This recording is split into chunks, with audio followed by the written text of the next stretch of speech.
Shubor nakaslem jong unongsan Hima.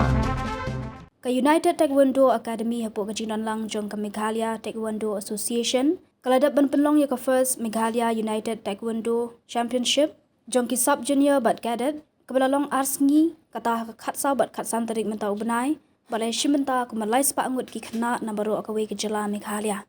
laban ban play ka championship da uba Christopher Rani da ka jinga don lang u president jong ka Meghalaya Taekwondo Association uba Matthew Momin u General Secretary ke Meghalaya Taekwondo Association u Jadumoni Singh, ka President ke United Taekwondo Academy ke Kong Victoria Sobha, General Secretary United Taekwondo Academy ke Kong Isabella Sobha, Treasurer United Taekwondo Academy Kong Avilda Dingdo bat kiwe. Ya ka tournament la Pynkut no hanin ke sengi ka khatsan tarik no pra arja arpasau bat ka tournament kalalong ke bayat bet yadanti bat ke bajop.